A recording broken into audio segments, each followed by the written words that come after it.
ഇനി ഞാനൊരു സാധനം പരിചയപ്പെടുത്താൻ വേണ്ടി വന്ന കേട്ടോ. ഞാൻ അതിന് മുമ്പ് ഒരു കുഞ്ഞു കഥ പറയാം. ഞാൻ പൊഞ്ചിക്ക് അവധിയാണ്, ഇപ്പോൾ ഓഗസ്റ്റ് മാസം ഫുൾ അവധിയാണ്. അപ്പം ഞാൻ അവിടെ നിന്ന് എന്നാൽ അവൾ കളിക്കും ഗ്രൗണ്ടിൽ. അപ്പോൾ ഇപ്പം മഴ ആണ് ഇവിടെ. അപ്പോഴത്തേക്ക് ആ ഗ്രൗണ്ടിൽ ഇരിക്കാൻ പറ്റില്ല, ഭയങ്കര നനഞ്ഞ് കിടക്കും. അപ്പോൾ നിന്ന് വൈകുന്നേരം ആകുമ്പോഴത്തേക്കും ഭയങ്കര നടുവേദനയാണ്. അപ്പോൾ ഞാൻ എന്നും ഇങ്ങനെ കംപ്ലയിൻറ്റ് പറയും മനുവേട്ടനോട്, എനിക്ക് നടുവേദനയാണ്. അങ്ങനെ പറഞ്ഞ് കേട്ട് മനുവേട്ടൻ മടുത്തു. അവസാനം എനിക്കൊരു സാധനം വെച്ചു കൊടുത്തു.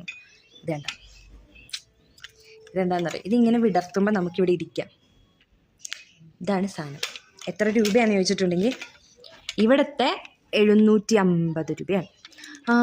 നാട്ടിലപ്പോൾ ഒരു 400 രൂപ 350 രൂപയ്ക്കൊക്കെ കിട്ടും. അപ്പോൾ നിങ്ങൾ ഓർക്കുമായിരിക്കും ഇതിലെനിക്കിരിക്കാൻ പറ്റുമെന്ന്. ഇതിൽ 100 കിലോ വരെയുള്ളവർക്ക് ഇരിക്കാൻ പറ്റും, സുഖമായിട്ടിരിക്കാൻ പറ്റും. ഞാൻ ഇരുന്ന് കാണിച്ചത്. അപ്പോൾ പൊഞ്ചീനെ കൊണ്ട് എടുപ്പിച്ചിട്ട് വീഡിയോ അത്ര വൃത്തിയായില്ല കേട്ടോ. അവൾ കസേര മാത്രം എടുത്തുകൊണ്ടിരുന്നു. അതുകൊണ്ട് ഞാൻ തന്നെ ഇങ്ങനെ ഒന്ന് എടുത്തു നോക്കി കേട്ടോ. നല്ല കംഫർട്ടബിൾ ആണ് ഇരിക്കാൻ വേണ്ടിയിട്ട്. അപ്പോൾ നിന്ന് എന്നെപ്പോലെ ചത്തവരൊക്കെ ഇങ്ങനത്തെ ഒക്കെ മേടിച്ച് അഡ്ജസ്റ്റ് ചെയ്യുക.